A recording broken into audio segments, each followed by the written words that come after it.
All of you once again. Now, this is Rahul Malkan once again with you guys, and today we'll continue with the chapter known as departmental accounts. ठीक है, मेरे को ये spelling wrong दिख रहा है यहाँ पे चैप्टर का, इसे रेक्टिफाई कर दूंगा. It looks like departmental accounts. It's not noun, it's accounts. ठीक है, चलिए guys, if I am not wrong, today is my lecture number 2. कल लेक्चर नंबर 1 था. कल हम लोग ने इंट्रोडक्शन टू डिपार्टमेंटल अकाउंट्स सीख लिया था, रिवाइज कर लिया था, बेसिस ऑफ एलोकेशन कर लिया था. और गाइस, बेसिस ऑफ एलोकेशन मतलब कौन सी चीज़ को कौन से रेशियो में बांटना है वो सीख लिया था. और उसके बाद हमने इंटर डिपार्टमेंटल ट्रांसफर की कहानी भी चालू कर दी थी. आज ये इंटर डिपार्टमेंटल की कहानी को हम आगे लेके जाएंगे. बढ़िया. उसके पहले आपको एक अच्छा सा इन्फॉर्मेशन दे दूं गाइस कि अनअकैडमी पर हमारा एक ऑफर चल रहा है, which is a great great great great great offer. ठीक है guys, what is the offer? It's like an extension offer. Guys, 12 months पे आपको 2 मंथ्स फ्री मिलेगा, 18 मंथ्स पे आपको 3 मंथ्स फ्री मिलेगा, 24 मंथ्स पे आपको 3 मंथ्स फ्री मिलेगा. Now this is an amazing offer. Guys, 12 months अगर आप सब्सक्रिप्शन लेते हो अनअकैडमी की प्लस सब्सक्रिप्शन लेते हो तो 43,000 में पड़ती है. पर what will you end up paying is only 31,500 total. आप 27% बचा लोगे. So guys, what are you waiting for? It's a fabulous offer. It's a fantastic offer, and please guys, don't forget to use in my code RM10 to get this offer. For that, too good. I love you guys.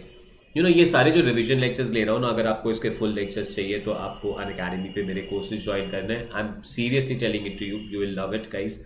जो depth में हम जाते हैं ना, जो basic fundamental से हम understand करते हैं ना, accounts becomes a subject that you will fall in love with. ठीक है, चलिए गाइज आगे बढ़ते हैं. सो इंटर डिपार्टमेंटल ट्रांसफर की कहानी सुनते हैं. हम लोग ने क्वेश्चन नंबर 1 कल बेसिस ऑफ एलोकेशन वाला सिंपल सा क्वेश्चन कंप्लीट कर दिया था. तो गाइज इंटर डिपार्टमेंटल ट्रांसफर पे जाते हैं. अब इंटर डिपार्टमेंटल ट्रांसफर पे गाइज मैंने आपको बताया था कि ट्रांसफर अगर इंटर डिपार्टमेंटल हो रहा है तो क्या करना है. तो हमने अंडरस्टैंड कर लिया था गाइज कि चश्मे पहन लेता हूँ बिकॉज रीडिंग ग्लासेस है.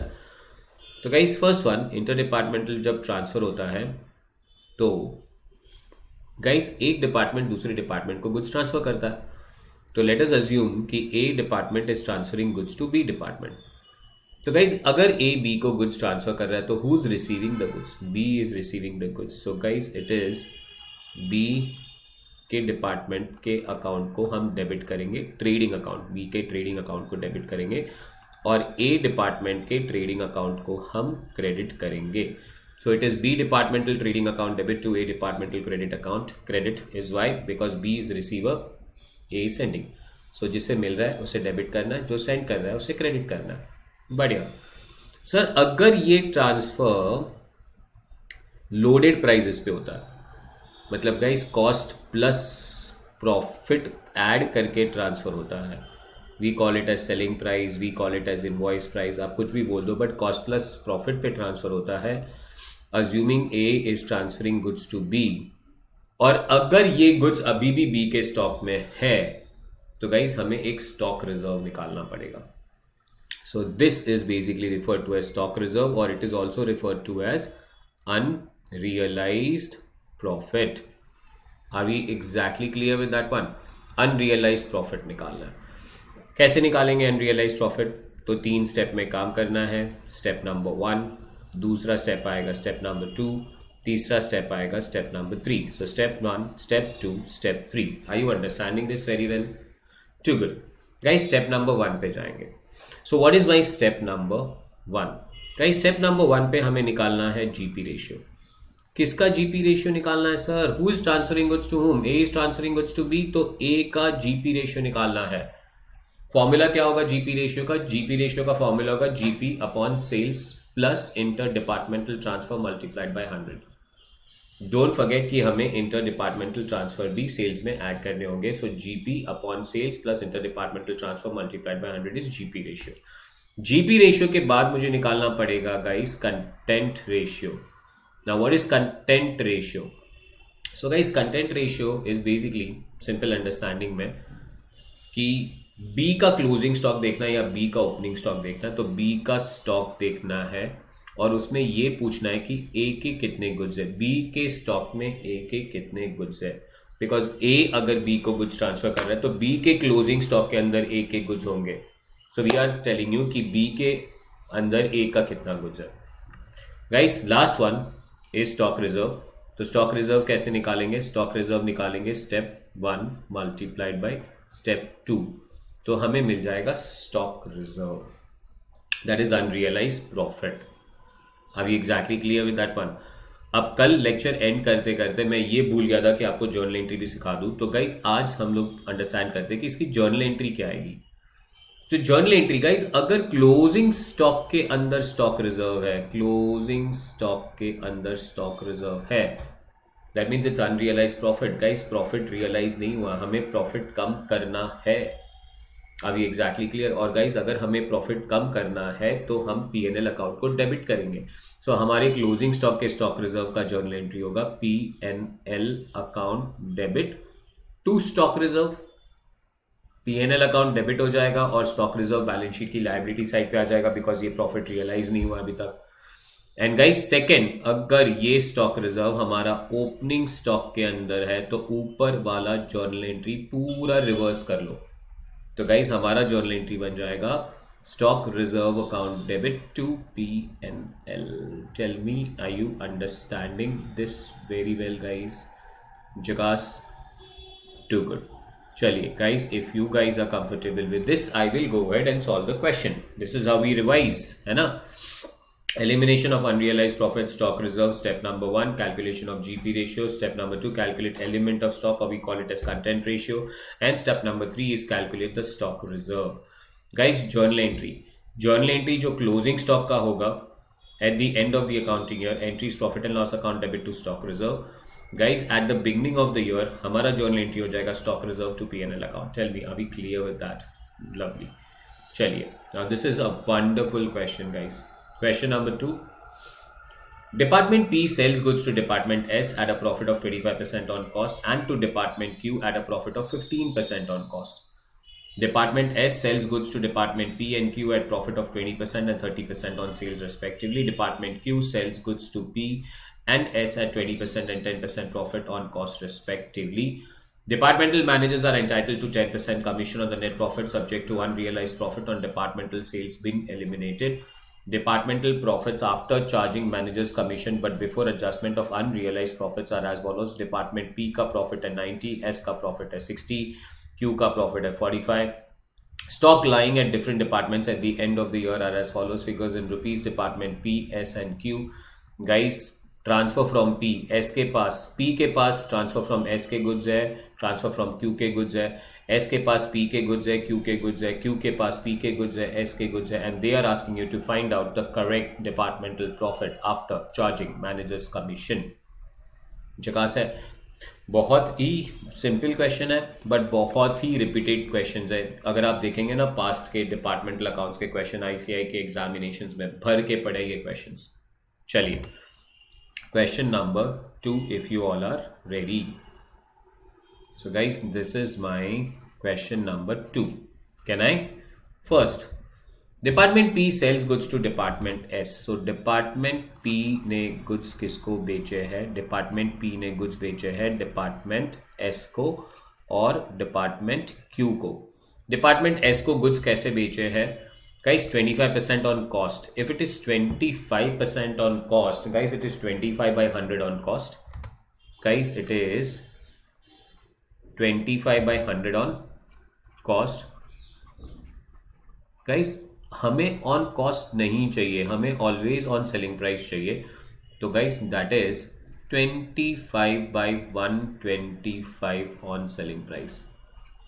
बिकॉज अगर कॉस्ट 100 है तो उसके अंदर प्रॉफिट 25 ऐड हो जाएगा तो सेलिंग प्राइस हमारा 125 हो जाएगा. प्रॉफिट कितना है? 25 on 125 on selling price. Are we clear with that one? Next one, department अगर मैं क्यू की बात करूं तो गाइस डिपार्टमेंट क्यू का प्रॉफिट है 15% on cost. So guys this is 15 on 100 on cost. अगर it is 15 on 100 on cost, then it will be 15 on 115 on selling price. Are we clear with that, guys? Next one, Department P के बाद आता है Department S. Department S. S ने transfer किसको किया? S ने transfer department P को किया होगा डेफिनेटली, और डिपार्टमेंट क्यू को किया होगा डेफिनेटली. सो डिपार्टमेंट एस ने गुड्स कैसे ट्रांसफर किए? Department S sells goods to P and Q at 20% and 30% on sales. Guys this is very simple. This is 20 on sales. So 20% on sales है तो रहने दो ऐसे ही. And guys this is 30% on sales, तो ये भी ऐसे ही रहने दो because this is already on sales and we want the figures which are on sales. This is 25 by 125, 15 by 125. This is 20% on sales. This is 30% on sales. Are you catching this up very well? Too good. Guys, department S के बाद आती है पारी department Q की. Q ने किसको transfer किया होगा? Q ने गुड्स ट्रांसफर किया होगा डिपार्टमेंट P को, और Q ने गुड्स ट्रांसफर किया होगा डिपार्टमेंट S को. गाइस चलिए, department Q sells goods to department P and S at 20% and 10% profit on cost. फिर से एक बार on cost. So guys this is 20/100 on cost बोल देंगे. तो गाइस ये हो जाएगा हमारा 20/120 guys on selling price. And guys last is 10% on cost. So this is 10 on 100 on cost. तो गाइज ये हो जाएगा हमारे लिए 10/110 on selling price. Tell me guys, are you catching this up very well? Too good. So this is my 1, this is my 2. Now we have got एक department दूसरे department को goods कैसे ट्रांसफर करता है ये हमने कर लिया है. चलो गाइज अब क्या कह रहे हैं कि हर एक डिपार्टमेंट में एक मैनेजर था जिसको 10% कमीशन मिलना चाहिए था, but that 10% commission should be subject to the unrealized profit. ठीक है ना? Departmental profit after charging managers commission but before adjustment to unrealized profit. Guys departmental profit में हमने मैनेजर को कमीशन दे दिया बट हम अनरियलाइज्ड प्रॉफिट एडजस्ट करना ही भूल गए और हमारे प्रॉफिट्स आए. गाइस इसका मतलब है कि मैनेजर को जो कमीशन जाना था वो गलत चला गया, एब्सोल्युटली गलत गया. तो हमें क्या करना चाहिए गाइस? हमें ये प्रॉफिट के अंदर जो मैनेजर का कमीशन चला गया है उसे रिवर्स करना पड़ेगा, फिर अनरियलाइज्ड प्रॉफिट एडजस्ट करना पड़ेगा और उसके बाद गाइस हम लोगों को मैनेजर का कमीशन वापस लेस करके करेक्ट प्रॉफिट निकालना है. So that's my strategy. P and S and Q. तो यहां पे मैं 3 कॉलम बना रहा हूं एंड हमारे 3 कॉलम है सर डिपार्टमेंट P का कॉलम, डिपार्टमेंट S का कॉलम, डिपार्टमेंट Q का कॉलम. अब exactly clear with that one? Department P, S and Q check कर लो. यस गाइस उन्होंने कौन सा प्रॉफिट दिया है? So they have given you net profit after commission but guys before stock reserve और अनरियलाइज्ड प्रॉफिट. क्या करेंगे सर? कमीशन ऐड कर लो क्योंकि कमीशन दे चुके हो. तो हमें नेट प्रॉफिट मिलेगा before commission guys, before stock reserve. Perfect है गाइस. क्या लेस करेंगे? Stock reserve. तो हमें मिलेगा नेट प्रॉफिट ब्रैकेट में before commission after stock reserve. Guys फिर क्या माइनस कर देंगे हम लोग? कमीशन माइनस कर देंगे. तो हमें आंसर मिल जाएगा नेट प्रॉफिट ब्रैकेट में after commission after stock reserve. That's the right answer I want. Are we exactly clear with that one? Too good. Profit क्या दिए गए सर? Profit है 90, 60, 45. So we have a profit of 90.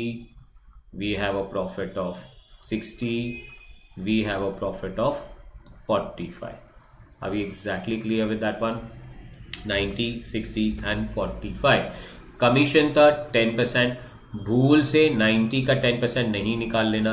Guys common sense set होना चाहिए कि ये जो profit है ये आफ्टर 10% कमीशन है. सो गाइस ये जो प्रॉफिट है ये हमारे 90% है और हमें इसका 10% निकाल के ये 100% पे लेके जाना है. I hope you are understanding this very well. So guys 90,000 divided by 90% I will get 1 lakh and that means मेरा कमीशन है 10,000. So I will get a profit of 1 lakh. Guys 60,000 divided by 90%. I'm getting an answer of 6667. So that will be 66,667. Guys 45,000 divided by 90% is 50,000. So this is 5,000. So I get this as 50,000. अब stock reserve निकालना है. Stock reserve निकालने के लिए फिर से एक बार working note करेंगे, और स्टॉक रिजर्व किसका निकालेंगे? पी का निकालेंगे। पी किसको गुड्स ट्रांसफर करता है? पी गुड्स ट्रांसफर करता है एस और क्यू को। तो पी ने गुड्स ट्रांसफर किए हैं फ्रॉम पी, पी के पास, पी ने गुड्स ट्रांसफर किए हैं, ट्रांसफर फ्रॉम पी एस और क्यू को। तो गाइस पी ने गुड्स एस को कैसे ट्रांसफर किए हैं? 18,000 के गुड्स है, सो एस की बात करेंगे और क्यू की बात करेंगे। गाइस एस और क्यू का प्रॉफिट हम लोग देख लेते हैं। It is 25 by 125। So if I am not wrong, S के पास 18,000 के गुड्स है, तो it is 18,000 into 25 divided by 125। And guys Q के पास 14,000 के गुड्स पड़े हुए हैं, तो 14,000 के goods into, if I am not wrong, it's 15 by 115 है ना, 25 by 125 and this is 15 by 115। चलिए guys calculation, this is 18,000 into 25 divided by 125। I am getting an answer of 3,600। And guys next one is 14,000 into 15 divided by 115। I am getting an answer of 1826। Let me confirm this once guys एक बार। 14,000 into 15 divided by 115 is 1826 plus 3,600. I am getting an answer of 45426। जकास है। ये stock reserve किसका हुआ? P. P goods transfer कर रहा है S को, P goods transfer कर रहा है क्यू को। This is unrealised profit for P. So P का स्टॉक रिजर्व आएगा 5426। Guys 1 lakh minus 5426, I am getting an answer of 94,574 less a commission of 10% is 9457। guys less 9457 का कमीशन निकाल दो। I am getting an answer of 85,117। Tell me चकास। Guys next one, P के बाद S आ रहा है। S ने गुड्स किसको किसको ट्रांसफर किए? पी को ट्रांसफर किया है, क्यू को ट्रांसफर किया है। पी पे मेरे ख्याल से 20% का प्रॉफिट है, क्यू पे 30% का प्रॉफिट है। So this is 20% on sales, this is 30% on sales. And guys, S का goods P पे 48,000 and 38,000 है, so this is into 48,000, this is into 38,000. I hope you guys are catching this up very well. So this is 48,000 का 20% is 9,600, and guys this is 38,000 into 30% is 11,400. 11,400 plus 9,600, I am getting an answer of 21,000 का stock reserve. This is huge stock reserve. 21,000 का stock reserve। इतना stock reserve adjust करना भूल गए थे और manager को कमीशन दे दिया था, उसको तो धमाल हो गया होगा। It is 45667, it is 4567 निकाल देते हैं, minus 4567, I am getting an answer of 41,100। Tell me चकास। गाइस थर्ड स्टॉक रिजर्व आएगा क्यू के पास। तो क्यू ने किसको ट्रांसफर किए? गुड्स ट्रांसफर किए पी को, क्यू ने गुड्स ट्रांसफर किए एस को। गाइस पी को कैसे ट्रांसफर किए हैं goods? 20 by 120, so this is going to be 20 by 120, this is 10 by 110 into and let's take the goods guys। कितने के गुड्स है? पी के पास 12,000, एस के पास 8,000। पी के पास 12,000, एस के पास 8,000, if I'm catching this up very well। So this is 12,000 into 20 divided by 120, I'm getting 2,000 guys। 8,000 into 10 divided by 110, I'm getting 727। this is 2727 का stock reserve. आ जाइए यहाँ पे 2727 का स्टॉक रिजर्व माइनस कीजिए। 50,000 minus 2727, I'm getting an answer of 47,273। I hope you guys are catching this up very well। And less 4727, so guys less 4727, I'll get an answer of 42,546। Tell me, am I clear with 42,546? Classic, too good। चलिए pocket book है तो आपको answers नहीं दिए हैं, but आपको trust करना है कि मैं जो आंसर्स क्रिएट कर रहा हूँ वो बढ़िया से आंसर्स है, ठीक है? लवली। चलिए गाइस एक और क्वेश्चन दिख रहा है मुझे स्टॉक रिजर्व पे, ये क्वेश्चन भी सॉल्व कर ले इस क्लास में। तो ये क्वेश्चन पे कंप्लीट करने के बाद मेरे ख्याल से हम लोग फिर जाएंगे मार्कअप मार्कडाउन वाले क्वेश्चन पे, और वो हमारे पार्ट नंबर 3 पे लेंगे, ठीक है? चलिए guys question number 3. Are you all ready? चकास. इसको भी स्क्रॉल करके हम लोग चले जाते हैं क्वेश्चन नंबर 3 पे. चलो guys, 1. Messrs Suman Enterprise. Messrs Suman Enterprise has 2 departments: finished leather and shoes. Shoes are made by firm itself out of the leather supplied by leather department at its usual selling price. From the following figures, prepare the departmental trading and profit and loss account for the year ended 31st March 2003. Finished leather department and the shoe department. Guys, एक बार फिर से first para. Messrs Suman Enterprise has 2 departments. हमारे पास 2 department है. आप समझो कि Messrs Suman Enterprise हम ही है. Finished leather और shoes. Shoes are made by firm itself out of the leather supplied by the leather department at its usual selling price. So guys, shoes बन कैसे रहे? लेदर से. लेदर कहाँ से आ रहा है? अपनी लेदर डिपार्टमेंट से आ रहा है. Guys, following are the profit and loss account. Opening stock दिया है लेदर और शू का, और ओपनिंग स्टॉक के बाद परचेज है, सेल्स है, ट्रांसफर है. लेदर जो शूज को ट्रांसफर करेगा, मैन्युफैक्चरिंग एक्सपेंसेस है, सेलिंग एक्सपेंसेस है, रेंट एंड वेयरहाउसिंग है. गाइस, मैन्युफैक्चरिंग एक्सपेंसेस ट्रेडिंग में आएगा, सेलिंग पीएनएल में आएगा, रेंट एंड वेयरहाउसिंग पीएनएल में आएगा, स्टॉक क्लोजिंग स्टॉक दिया है. The following further information are available for the necessary conditions. First one, necessary consideration.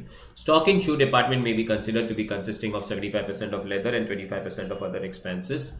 The finished leather department has earned a gross profit of 15% in the year 2011 and 12, and general expenses of the business as a whole amounted to 8,50,000. General expenses of the business cannot be allocated, तो इसे general P&L में डालेंगे.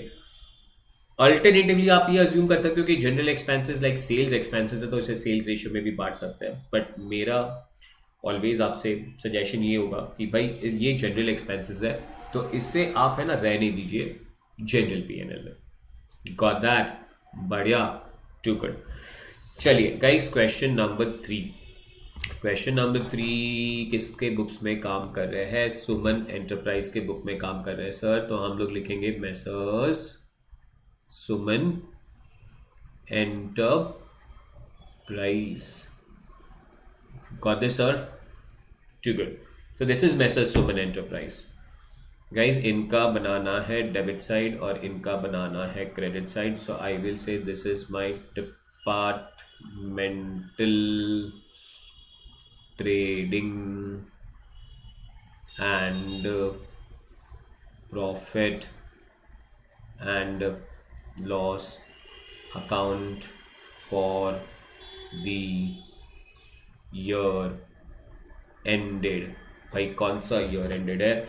31st मार्च 2013. 31st मार्च 2013. चकास वाला काम हो गया. चलिए sir, अब ना 2 कॉलम बनाने हैं हमें, बिकॉज हमारे पास 2 डिपार्टमेंट है, तो ट्रेडिंग और पीएनएल यहीं बना देते हैं. We have department leather, we have department shoe.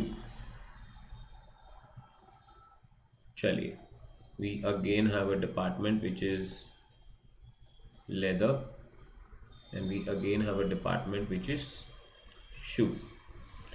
And guys, यहाँ पे हमें काम करना है that this is my leather department, this is my shoe department, this is my leather department, this is my shoe department, और इसके नीचे एक जनरल पीएनएल अकाउंट भी बनेगा.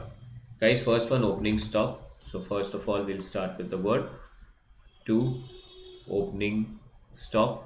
Amount है हमारा 30,20,000, और शू में हमारा अमाउंट है guys 4,30,000.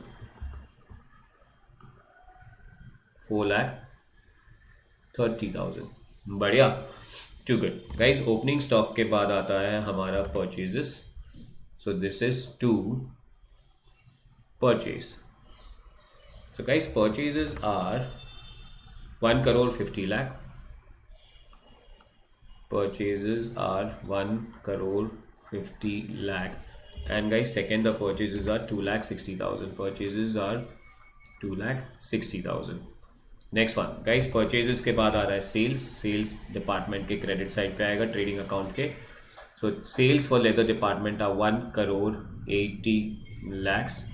And guys, the second one I'm getting is 45,20,000. So this is 45,20,000. I hope you guys are understanding this. Transfer. Guys, debit side पे लिखेंगे to transfer, credit side पे लिखेंगे by transfer. Now tell me who is transferring goods to whom? Guys, leather is transferring goods to shoes. Leather is transferring goods to shoes. बढ़िया. So who's receiving? Shoes is receiving. तो शू के debit side पे लिखेंगे 30 लाख के goods शू को मिले और leather ने 30 लाख के गुड्स ट्रांसफर किए, तो उसके क्रेडिट साइड पे लिखेंगे. टेल मी चुकास. नेक्स्ट वन, ट्रांसफर के बाद आ रहा है manufacturing expenses are 5 lakh. So guys, to manufacturing expenses and manufacturing expenses are 5 lakhs. Guys, next one, after manufacturing expenses I have got selling expenses. Selling expenses P&L account में आएंगे, तो यहाँ पे लिखेंगे हम लोग टू सेलिंग एक्सपेंसेस, और selling expenses है 1,50,000 and 60,000. So this is 1,50,000 and this is 60,000. Next one, rent and warehousing. So we will write this to rent and warehousing. Amount comes to 5 lakh and 3 lakh. So rent and warehousing are 5 lakh and rent and warehousing are 3 lakhs. बढ़िया sir. चलिए next one, stock. Closing stock की बातें हो रही है. सो this is stock guys, closing stock. थोड़ा आलसीगिरी कम करके यहाँ पे लिख देता हूँ कि ये है मेरा closing stock, and my closing stock is 12,20,000 and 5 lakh. So my closing stock is 12,20,000 and 5 lakh. Are we clear with that? Good. Done.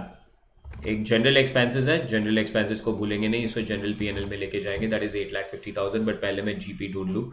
तो गाइस, आई हैव 1,80 lakh का total plus 30 lakhs plus 12,20,000. I am getting a total of guys 2,22,20,000. and guys, I am getting a total of 45,20,000 plus 5 lakh. I am getting a total of 50,20,000. So this is 2,22,20,000 and this is 50,20,000 minus 4,30,000 minus 2,60,000 minus 30 lakh minus 5 lakh. I'm getting a GP of 8,30,000. This GP will be transferred to P&L by GP and I'm getting a GP of 8,30,000. इसको total को match कर देते हैं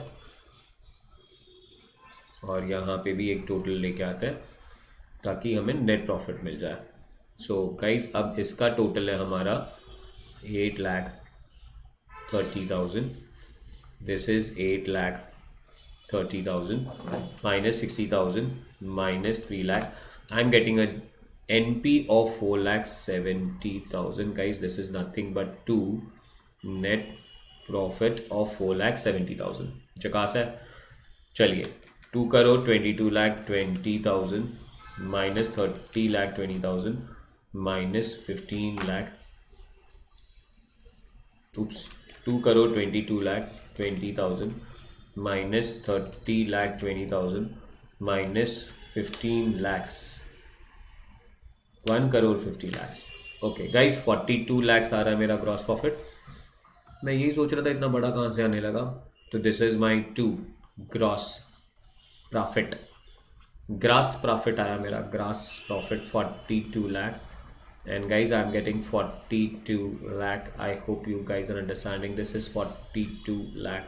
42 lakh में से 1,50,000 निकाल दो minus 5 lakh का रेंट भी निकाल दो, तो हमारा नेट प्रॉफिट आ जाएगा 35,50,000. Got this guys? Too good. Clear. चलो गाइज, एक जनरल P&L अकाउंट बना देता हूँ. तो this is my general P&L account, और जनरल P&L अकाउंट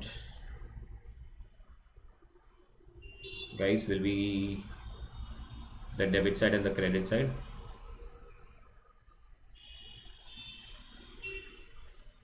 ठीक है. जनरल P&L क्यों बना रहे हो सर? जनरल P&L में नेट प्रॉफिट जाएगा. जनरल P&L में ही तो हमारे जनरल एक्सपेंसेस जाएंगे. तो गाइस जनरल पीएनएल अकाउंट के क्रेडिट साइड पे जाके लिखेंगे हम लोग बाई द नेट प्रॉफिट, और नेट प्रॉफिट किसका था भाई? नेट प्रॉफिट था लेदर का, नेट प्रॉफिट था शूज का,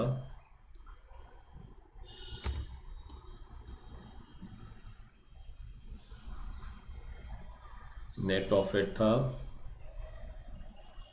लेदर का, नेट प्रॉफिट था शूज का। लेदर का नेट प्रॉफिट था 35,50,000 और शूज का नेट प्रॉफिट था 4,70,000। So guys, this is 35,50,000 plus 4,70,000. I am getting an answer of 40,20,000. This is my net profit. And guys, debit side पे जाएंगे, यहाँ पे लिखेंगे स्टॉक रिजर्व की कहानी, बट उसके पहले आ जाएगा to general expenses, and my general expenses if I am not wrong were 8,50,000 जो अलोकेट नहीं हो रहे थे। गाइस अब क्या निकालना है? स्टॉक रिजर्व निकालना है। बहुत बड़ा वर्किंग नोट, बहुत important working note. So this is working note for stock reserve. Stock reserve किस में निकालना है guys? Who is transferring goods to whom? Leather is transferring goods to shoes. If leather is transferring goods to shoes guys, हमारे पास opening stock में stock reserve होगा और हमारे पास क्लोजिंग स्टॉक पर स्टॉक रिजर्व होगा। ठीक है गाइस, 3 स्टेप पे काम करना है। स्टेप नंबर 1 पे क्या निकालना है? जीपी रेशियो निकालना है। If I am not wrong guys, इस साल का जो ओपनिंग स्टॉक है ना, वो प्रीवियस ईयर का क्लोजिंग स्टॉक होगा। Got this? वो प्रीवियस ईयर का क्लोजिंग स्टॉक होगा, तो प्रीवियस ईयर का जीपी रेशियो चाहिए होगा। प्रीवियस ईयर का जीपी रेशियो उन्होंने क्लियरली दे दिया हमें 15% है, सो प्रीवियस ईयर का जीपी रेशियो आ गया 15%। गाइस स्टेप नंबर 2 पे क्या निकालना है? कंटेंट रेशियो निकालना है। मतलब ये पूछना है कि शूज में लेदर कितना है और बाकी सारी चीजें कितनी है। तो भाई शूज में लेदर कितना है? शू डिपार्टमेंट में be considered as consisting of 75% of leather है भाई, 75% ऑफ लेदर है, 75% ऑफ लेदर है। तो आप जाइए ओपनिंग स्टॉक पे, ओपनिंग स्टॉक दिख रहा है शू का 4,30,000, 4,30,000 का 75% गाइज लेदर है। तो 4,30,000 का अगर 75% लेदर है तो that comes to 3,22,500। And guys step number 3 निकालना है हमें स्टॉक रिजर्व, और we can say this is unrealised profit, and that is step number 1 multiplied by step number 2, that is 3,22,500 multiplied by 15%. I am getting an answer of 48,375. Tell me, am I getting this answer correct? 48,375. Yes, 48,375 is my answer. And ये stock reserve opening stock का है। तो journal entry क्या आएगा? Opening stock का stock reserve. देखो opening stock के stock reserve की जर्नल एंट्री याद नहीं रहती है, बट क्लोजिंग स्टॉक के स्टॉक रिजर्व की जर्नल एंट्री याद रहती है। तो क्लोजिंग स्टॉक के स्टॉक रिजर्व की जर्नल एंट्री क्या होनी चाहिए? सर क्लोजिंग स्टॉक के स्टॉक रिजर्व की जर्नल एंट्री होनी चाहिए पीएनएल, प्रॉफिट कम करना है, टू स्टॉक रिजर्व। तो इसका जर्नल एंट्री होगा स्टॉक रिजर्व बाय पीएनएल। तो यहाँ पे पीएनएल में लिखेंगे बाय स्टॉक रिजर्व, और ये हमारे ओपनिंग स्टॉक का स्टॉक रिजर्व है 48,375। चुकास। Too good guys, lovely, fantastic, क्या कहते हो? Too good. चलिए क्लोजिंग स्टॉक में गाइस जीपी रेशियो निकालना पड़ेगा, करंट रेशियो, करंट ईयर का जीपी रेशियो निकालना पड़ेगा। कौन किसको ट्रांसफर कर रहा है? लेदर ट्रांसफर कर रहा है शूज को, तो लेदर का प्रॉफिट चाहिए, that is 42 lakhs। So I will take leather का profit at 42 lakhs divided by interdepartmental transfer plus the sales. My sales, if I am not wrong, are 1 crore 80 lakhs. Interdepartmental transfer is 30 lakhs. So it is 1 crore 80 lakh guys plus 30 lakh, and then we will multiply this entirely by 100. So this is 42 lakhs divided by 2 crore 10 lakhs multiplied by 100. I am getting a GP ratio of 20%. My content ratio was 75% given to you. 75% का मतलब है शू का closing stock देखना, शू का closing stock is 5 lakh guys, हमें 5 लाख का कितना percent देखना है?